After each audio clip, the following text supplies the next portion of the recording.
C exercise Cကိုကျွန်တော်တို့အခုလုပ်ကြည့်မယ်ပေါ့နော် so combine each pair of sentences using after plus buff ing construction so ဒီမှာဘာသုံးမလဲဆိုလို့ရှိရင်ကျွန်တော်တို့ကဒီ after buff ing ပေါ့နော်အဲ့ဒီ construction လေးကိုသုံးပြီးတော့ဒီ sentence တွေကိုပြန်ရေးပေးရမှာဖြစ်တယ်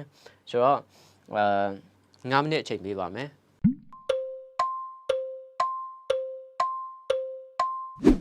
Okay, exercise C. Combine each pair of sentences using after plus buff ing construction. So after plus buff ing construction go don't be the sentence they go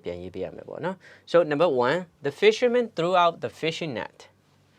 The fisherman threw out the fishing net. So tanga the Congo by Congo piekere. By Congo piekere like that no? He waited patiently to စိတ်ရှိရှိပဲစောင့်နေခဲ့ okay ဆိုတော့ပုံမှန်အတိုင်းပဲကျွန်တော်တို့ကဒီဖြစ်ရနှစ်ခုကိုရှာကြည့်မယ်ဖြစ်ရနှစ်ခုကိုရှာတာမှာဒီ exercise မှာဘာပို့လာမလဲဆိုလို့ရှိရင် buff ကိုရှာရမယ်ဆိုတော့ပထမဆုံးဖြစ်ရရဲ့ဒီ buff ကိုရှာရမယ်ပေါ့နော်အဲ့ဒီ buff ကိုတွေ့ပြီဆိုလို့ရှိရင်အဲ့ဒီ buff ကို ing လောက်ပြီးတော့ after လေးနဲ့တွဲလိုက်ဒါဆိုလို့ရှိရင်ရသွားပြီပေါ့နော်ဆိုတော့ကျွန်တော်တို့ကြည့်ကြည့်မယ်ဆိုတော့ငါးဖမ်းသမားကပိုက်ကွန်ကိုပြစ်တယ်ပြီးတော့နောက်တစ်ကြောင်းကပါလဲHe waited patiently. စိတ်ရှိရှိနဲ့စောင့်တယ်ဆိုတော့စိတ်ရှိရှိနဲ့စောင့်ပြီးတော့ပြစ်မှာလားဟုတ်တာပေါ့စိတ်ရှိရှိနဲ့ဘယ်နားမှာငါရှိလဲကျွန်တော်တို့ကစောင့်ကြည့်ပြီးမှပြစ်မှာပေါ့နော်ဆိုတော့ဒီကောင်က he waited patiently the first action ပထမဆုံးဖြစ်တဲ့ action ဖြစ်တဲ့အတွက်ကြောင့်မလို့ buff ကိုရှာကြည့်မယ်ဘာတွေ့လဲ waited ကိုတွေ့တယ် basic form ကိုပြန်ရှင်းပါ wait okay ဆိုတော့ wait ကိုတွေ့တယ်ဆိုတော့ after plus buff ing သုံးမှာဖြစ်တဲ့အတွက်ကြောင့်မလို့ ing ပေါင်းလိုက်မယ် So apiga, the fisherman threw out the fishing net after waiting patiently. So tanga de di sei shi la shi ne saung pi de naut ma ro nga phan pai kun ko pit lai de. Okay. 2. I told my mother about my problem. ကျွန်တော်ကကျွန်တော်အမေကိုကျွန်တော်ကြုံတွေ့နေရတဲ့ပြဿနာနဲ့ပတ်သက်ပြီးတော့ပြောပြခဲ့တယ် Then ပြီးတဲ့နောက် I felt better ကျွန်တော်ပို့ပြီးတော့စိတ်ထဲမှာကြည်သွားတယ် Okay ဆိုတော့ဒီမှာကျွန်တော်တို့ပုံမှန်အတိုင်းပဲ action တစ်ခုကိုရှာကြည့်မယ် I told my mother about my problem is that the first action ပထမဆုံးဖြစ်တဲ့ action ပါ Then I felt better ဒါက second action ပေါ့နော် Of course here we see like then ကိုတွေ့တယ်ဆိုတော့ကျွန်တော်တို့ကသိပြီးသားဒီကောင်ဒီ first action ဒီကောင်ဒီ second action ဆိုတာသိတယ် Okay ဆိုတော့ကျွန်တော်တို့ကဘာလုပ်မလဲဆိုတော့ first action မှာတွေ့တဲ့first action ကိုတွေ့ပြီဆိုလို့ရှိရင်သူ့မှာ buff ကိုရှာ buff ကပါလဲ told basic form ကိုပြန်ဆင်းပါ told ရဲ့ basic form ဒီ present simple ပါလဲ tell go after plus ing သုံးမယ်ဆိုတော့ telling Okay ဆိုတော့ရပြီအဖြေဖြေလို့ရပြီAfter telling my mother about my problem, I felt better. So ဒီမှာ after ကိုသုံးလိုက်ပြီဖြစ်တဲ့အတွက်ကြောင့်မလို့ then ကိုကျွန်တော်တို့သုံးစရာမလိုတော့ဖြုတ်ချလိုက်ရမယ် So ကျွန်တော်ပြဿနာနဲ့ပတ်သက်လို့အမေကိုပြောပြပြီးတဲ့နောက်မှာတော့ကျွန်တော်စိတ်ထဲမှာကြည်သွားတယ် Okay. Number 3. That packed her lunch. နေ့လယ်စာတကနေ့လယ်စာထုတ်ခဲ့တယ် Then တွေ့ပြီနော် Then she went out to walk အလုပ်ကိုထွက်သွားခဲ့တယ်ဆိုတော့ဒီမှာ then ပါနေတာဖြစ်တဲ့အတွက်ကြောင့်မလို့ first action second action အရင်စ조사ရှာကြမလို့တော့ပထမဆုံးတွေ့ရဒီ then ရဲ့ရှေ့ရဟာဒီ first action ပဲ Okay ဆိုတော့ first action တွေ့ပြီကျွန်တော်တို့ဘာရှာမလဲ buff ကိုရှာမယ် Okay buff က2ဖြစ်နေရင်1ကိုပြန်ပြောင်းမယ် park and then ing form လို့ကျွန်တော်ဖြစ်တဲ့အတွက်ကြောင့်မလို့ ing ပေါင်းလိုက်မယ်ဒါဆိုရင်ဖြေလို့ရပြီပေါ့နော် So after packing her lunch that went out to walk ဆိုတော့ဒီနေရာမှာကျွန်တော်တို့က after packing her lunch ဆိုတဲ့သုံးပြီးတဲ့နောက်မှာဒီthatဆိုတဲ့ဒီ noun ပေါ့နော်အဲ့ဒီ noun ကိုကျွန်တော်တို့ကပြန်ခေါ်ပေးရတယ်ဒီမှာ she ဆိုတဲ့နေရာမှာပြန်ခေါ်ပေးရတယ် then ကတော့ပုံမှန်အတိုင်းပဲမလို့တော့ Okay so နေ့လယ်စာထုတ်ပြီးတဲ့နောက်မှာတော့တက်ကအလုပ်ကိုထွက်သွားခဲ့ Number 4 ညီလေး was allowed to watch TV ညီလေးကို TV ကြည့်ဖို့ခွင့်ပြုထားတယ်ခွင့်ပြုထားခြင်းခံရတယ် he had finished his homework သူအိမ်စာပြီးစီးသွားခဲ့ပါပြီအိမ်စာလုပ်လို့ပြီးသွားပြီဆိုတော့အိမ်စာလုပ်ပြီးမှ TV ကြည့်ဖို့ခွင့်ပြုမှာလား TV ကြည့်ပြီးမှအိမ်စာလုပ်ဖို့ခွင့်ပြုမှာလား sorry TV ကြည့်ဖို့ခွင့်ပြုပြီးမှအိမ်စာလုပ်ခိုင်းမှာလား so of course like he gotta do his homework first he gotta do his homework first so သူရဲ့အိမ်စာကိုသူအရင်လုပ်ရမယ်ပေါ့နော် so ဒီကောင်ဒီ first action ဆိုတော့အိမ်စာလုပ်တာဒီ first action ဖြစ်တယ်ဒီကောင်ဒီ second action ဖြစ်တယ်ပုံမှန်တိုင်းပဲကျွန်တော်တို့ကဒီ first action ရဲ့ verb ကိုရှာရမယ်ပေါ့နော်ဆိုတော့တကယ်တော့ကျွန်တော်တို့ကဒီမှာနှစ်မျိုးဖြည့်လို့ရတယ်အဲ့ဟာဘယ်လိုမျိုးဖြည့်လို့ရလဲဆိုလို့ရှိရင်ဒီမှာ had finished လို့ကိုကခေါ်လိုက်တယ်ဆိုလို့ရှိရင်ကိုရဲ့အဖြေကဒီကောင် have ဆိုလို့ရှိရင် HVE ကိုပြောင်းလိုက်ပေါ့နော် HVE ကိုပြောင်းလိုက်အဲ့ဒီမှာဘာထပ်လို့ရမလဲဆိုလို့ရှိရင်ဒီမှာ ing ဆိုတဲ့ပုံစံမျိုးတွေထပ်သွားရမယ် okay so like having ဆိုတဲ့ပုံစံမျိုးပေါ့နော်ဆိုတော့အဲ့လိုမျိုးဖြည့်မယ်ဆိုလို့ရှိရင်တော့ညီလေး was allowed to watch TV after having finish ကတော့ဒီတိုင်းပဲနော် finished his homework အဲ့လိုဖြစ်သွားမယ်သူအိမ်စာပြီးတဲ့နောက်မှာညီလေးကို TV ကြည့်ဖို့ခွင့်ပြုခဲ့တယ် so ဒီမှာကိုက finished ကိုပဲခေါ်ခြင်းနဲ့ have ကိုဖြုတ်ထားခြင်းနဲ့ဆိုလို့ရှိရင်လည်းအဆင်ပြေပါတယ်ဆိုတော့ finish ကိုပဲခေါ်ခြင်းနဲ့ဆိုလို့ရှိရင် finish ရဲ့ဒီမူလပုံစံဒီ present simple ကိုသွားမယ် and then ing ပေါင်းမယ် finishing okay ဆိုတော့အဖြေကညီလေး was allowed to watch TV after finishing his homework သူအိမ်စာပြီးတဲ့နောက်မှာတော့ညီလေးကို TV ကြည့်ဖို့ခွင့်ပြုခဲ့တယ်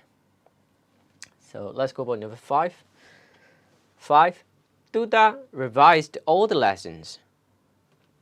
then he felt confident to take the exam so Tuta ကသင်ခန်းစာတွေအားလုံးကိုပြန်လည်လေ့လာခဲ့တယ်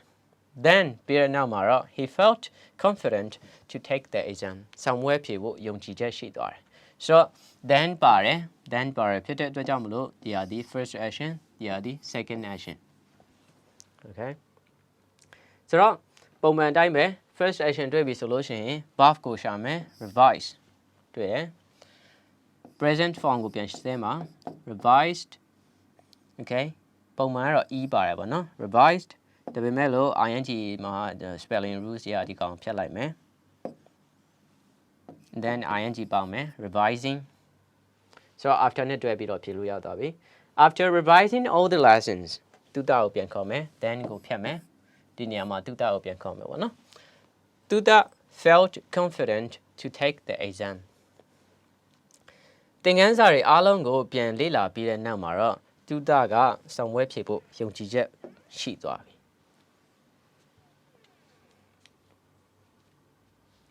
Number 6 he spent a year in the city သူကမြို့မှာတစ်နှစ်ကြာနေခဲ့တယ် then he decided to go back to his hometown ဆိုတော့ပြီးတဲ့နောက်မှာတော့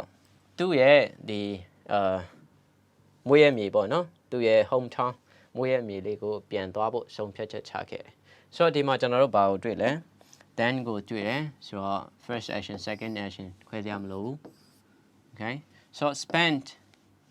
ပါလဲသူရဲ့ present tense က spend so spend ကိုကျွန်တော်တို့ ing ပေါင်းမယ် spending okay so after နဲ့တွဲပြီးဖြစ်မယ် after spending a year in the city he decided to go back to his hometown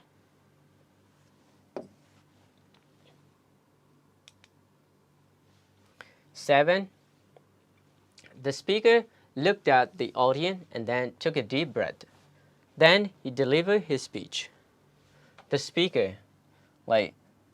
စကားပြောသူက like simple မှာစကားပြောမဲ့သူကပေါ့နော် looked at the audience ဒီပရိသတ်ကိုကြည့်ခဲ့လိုက်တယ် and took a deep breath ပြီးတော့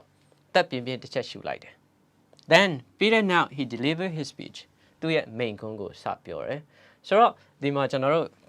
ဘာကိုတွေ့လဲ then ကိုတွေ့တယ်ဆိုတော့ဒီကောင်ဒီ first action ဒီကောင်ဒီ second action first action ကိုကျွန်တော်တို့ကြည့်လိုက်တဲ့အခါကြာလို့ရှိရင် action ကနှစ်ခုတွေ့ရတယ် looked at the audience and took a deep breath so ပြေးသက်ကိုကြည့်တယ်ပြီးတော့အသက်ပြင်းပြင်းတစ်ချက်ရှူတယ်ဆိုတော့ဒါပေမဲ့လို့after ဆိုတဲ့ဟာနဲ့သွားမယ်ဆိုလို့ရှိရင်ကြတော့သူနဲ့အနီးဆုံးကောင်ကိုပဲကျွန်တော်တို့ကပြန်ခေါ်တယ် so like ဒီကောင်နဲ့အနီးဆုံး buff action ဒီကောင်ဖြစ်တယ်ဆိုတော့အဲ့ကောင်ပဲကျွန်တော်တို့က ing ပြောင်းပြီးတော့ပြန်ခေါ်မယ်ပေါ့နော်ဆိုတော့ဒီမှာ and နဲ့ဆက်ထားတယ် okay so took yet buff present simple ကပါလဲ take ဆိုတော့ ing ပြောင်းမယ်ဆိုလို့ရှိရင် e ကိုဖြောက်မယ် and then taking a deep breath okay ဆိုတော့ကျွန်တော်တို့ဖြေလို့ရသွားပြီပေါ့နော် so the speaker looked at the audience စကား simple မှာစကားပြောမဲ့သူကပြည်သက်ကိုကြည့်လိုက်တယ် and ပြီးတော့ရတယ်နော် after taking a deep breath he delivered his speech အသက်ပြင်းပြင်းတစ်ချက်ရှူလိုက်ပြီးတဲ့နောက်မှာတော့သူရဲ့မိန့်ခွန်းကိုစပြီးတော့ပြောပါတယ် Number 8 Phyoe got promoted she had worked for the company for 2 years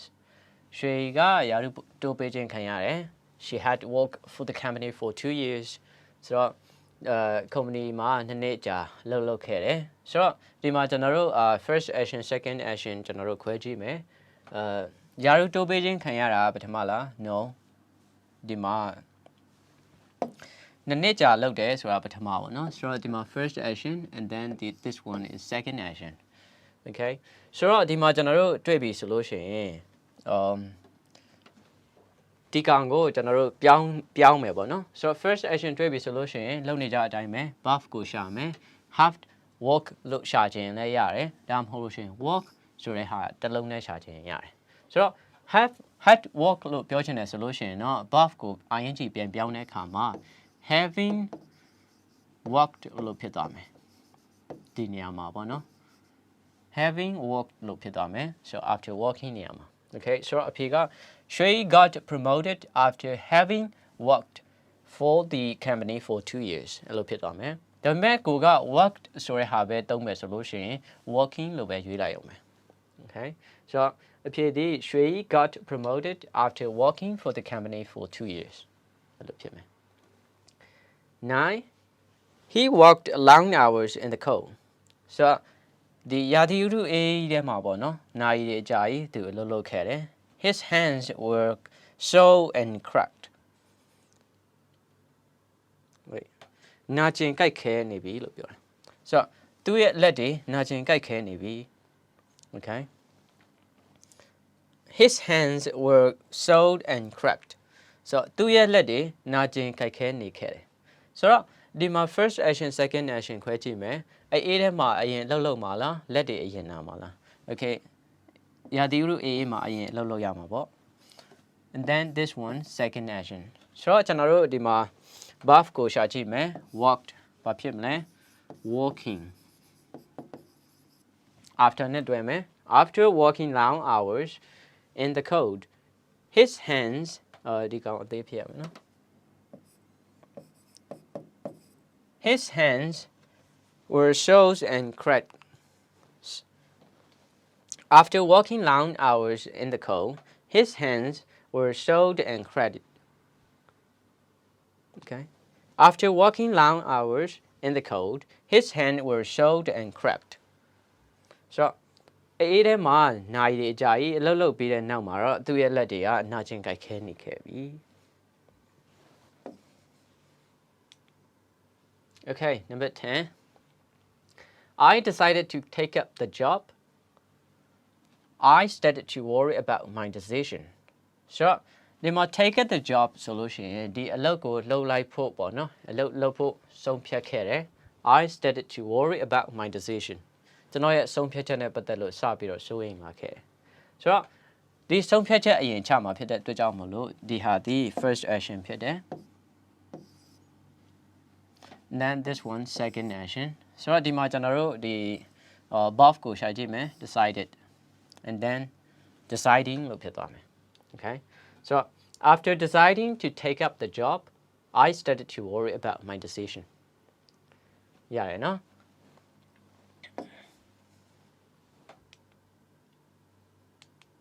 okay so အားလုံးအဖြေမှတ်မယ်လို့ထင်ပါတယ်ကျွန်တော်တို့ဆက်သွားကြည့်မယ်ပေါ့နော် So D, exercise D. Combine each pair of sentences using before plus buff ing construction. So exercise D မှာတော့ကျွန်တော်တို့က before နဲ့ before plus buff ing ဆိုတဲ့ construction ကိုသုံးပြီးတော့ sentence တွေကိုပြန်ရေးရမှာပေါ့နော်ဆိုတော့ဒီဟာအတွက်ကျွန်တော်9မိနစ်အချိန်ပေးပါမယ်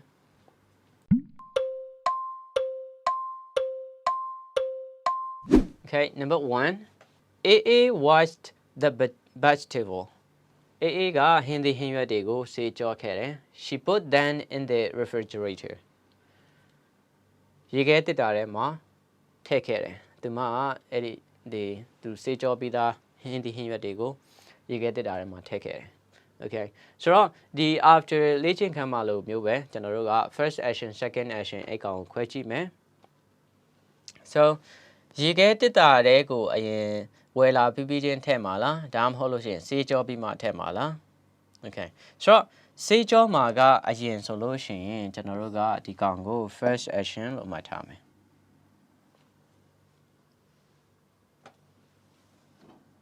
Okay and then second action ဒီကောင်ရေခဲတစ်တာတဲ့ကိုထည့်မယ်ဆိုတော့ before ဆိုတာဒီမတိုင်ခင်ကလို့ဖြစ်တဲ့အတွက်ကြောင့်မို့လို့မတိုင်ခင် second action မတိုင်ခင်ပေါ့နော် before ဆိုလို့ရှိရင်အဲ့ဒီကောင်ဒီကျွန်တော်တို့လုပ်ရမှာဒီ second action ကိုရှာမယ်ပြီးတော့ buff ကို ing ပြောင်းမယ်ဒီမှာပါတွေ့လဲ put and then putting ဆိုတာကိုတွေ့မယ်ရတယ်နော် Okay ဆိုတော့ပြန်စမယ်အဖြေက AA washed the vegetables before putting them in the refrigerator AA ကဟင်းသီးဟင်းရွက်တွေကိုရေခဲတစ်တာတဲ့ကိုမထည့်ခင်ဆေးကြောခဲ့တယ်အဲ့လိုဖြစ်သွားမယ် 2. Go9 applied for a job at the company. Company မှာအလုပ်လျှောက်ခဲ့တယ် Go9 ဒီ company မှာအလုပ်လျှောက်ခဲ့တယ် He had attended a computer training course. သူ computer သင်တန်းတက်ခဲ့သည်ရတယ်နော်တက်ခဲ့ပြီ Okay ဆိုတော့ကျွန်တော်တို့ first action second action ကြည့်မယ် first event second event ပေါ့နော်ဆိုတော့ဒီမှာ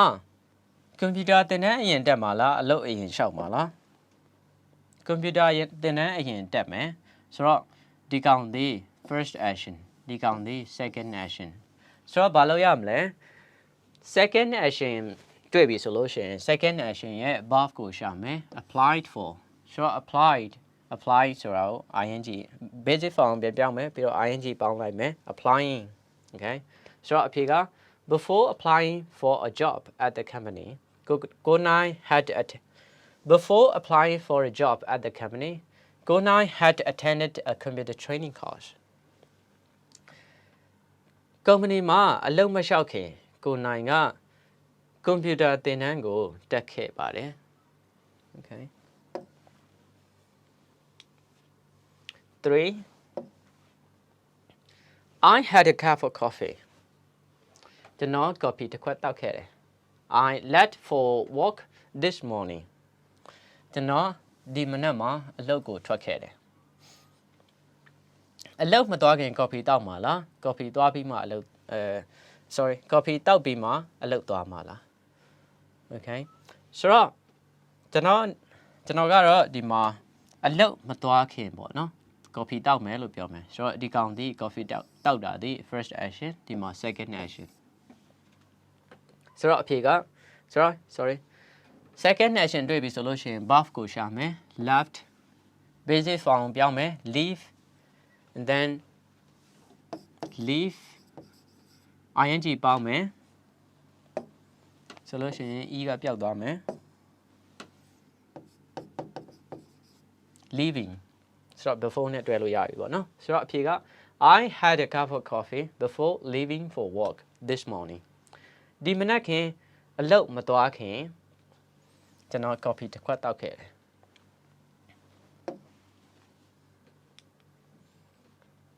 Number 4 We had to queue up for an hour ကျွန်တော်တို့တနားရီလောက်တန်းစီခဲ့ရတယ် We got the tickets for the music concert. ကျွန်တော်တို့ဒီဂီတပွဲတော်အတွက်လက်မှတ်တွေရခဲ့ပါတယ်ဆိုတော့ တနာရီလောက်တန်းစီအရင်ဖြစ်မယ်အဲ့တော့ first action then this one second action okay so second action တွေ့ပြီ buff က got basic ကိုပြန်ဆင်းမယ် get ing ပေါင်းမယ် getting okay so before getting the tickets for the music concert we had to queue up for an hour ဂီတပွဲတော်အတွက်လက်မှတ်တွေမရခင်ကျွန်တော်တို့တနာရီလောက်တန်းစီစောင့်ခဲ့ရတယ်တန်းစီခဲ့ရတယ် okay so number 5 there is a lot to study on this subject ဒီ subject မှာလေ့လာစရာတွေအများကြီးရှိတယ် only after that အဲ့ဟာပြီးမှသာလျှင် we can start our project ကျွန်တော်တို့ project ကိုစလို့ရပါမယ်ရတယ်နော်ဆိုတော့ဒီမှာကျွန်တော်တို့ first action second action လုပ်နေကြအတိုင်းခွဲကြည့်ရအောင်ဆိုတော့ဒီကောင်ဒီလေ့လာတာဒီအရင်ဆုံး first action and then project စတာဒီလေ့လာပြီးမှရမယ်ဆိုတော့ second action တွေ့ပြီဆိုလို့ရှိရင်ကျွန်တော်တို့buff ကိုရှာကြည့်မယ် buff ဒီ start okay ဆိုတော့ start ဆိုတော့ ing ပေါင်းကြည့်မယ် studying okay ဆိုတော့အဖြေက before starting our project မစခင် we had a lot to study on the subject ဒီ subject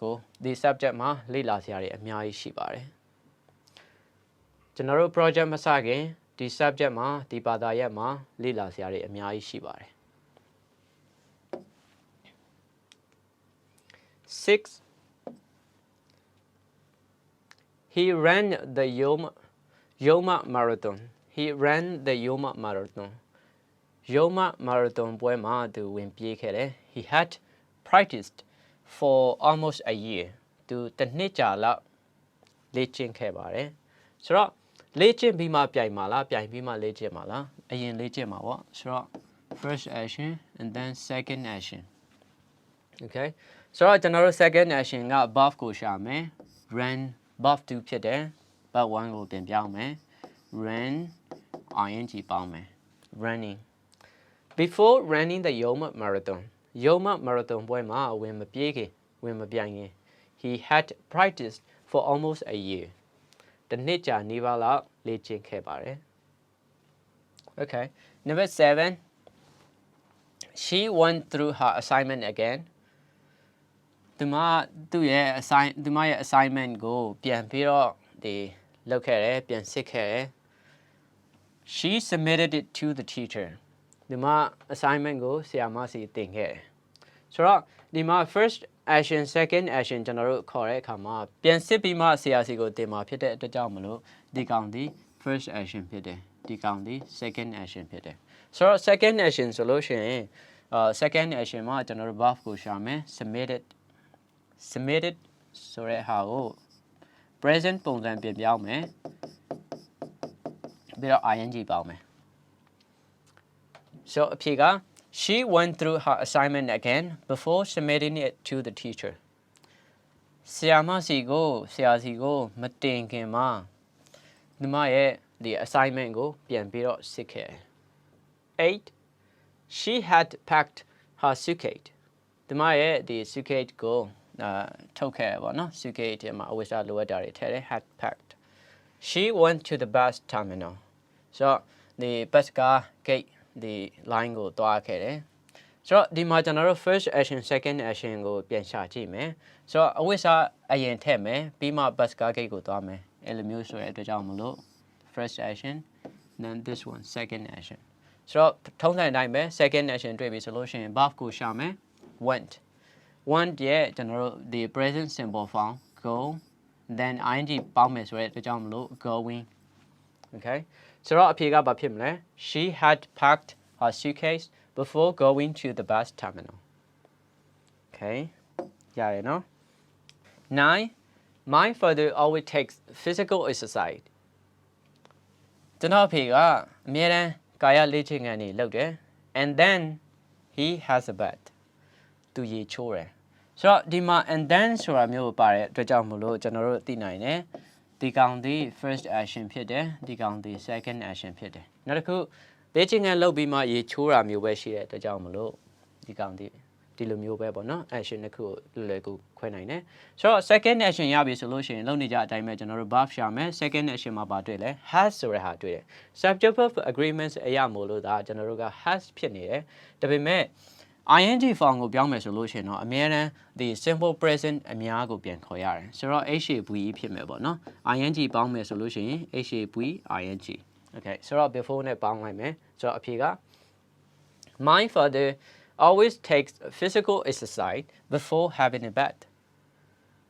ကျွန်တော်အဖေကရေမချိုးခင်မှာအမြဲတမ်းကာယလေ့ကျင့်ခန်းလုပ်ပါတယ် 10 we had lived in a small town for 2 years ကျွန်တော်တို့မြို့ငယ်လေးမှာနှစ်ကြာနေခဲ့ပါတယ် then ပြီးတော့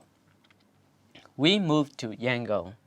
ကျွန်တော်တို့ရန်ကုန်ကိုပြောင်းလာခဲ့ပါတယ်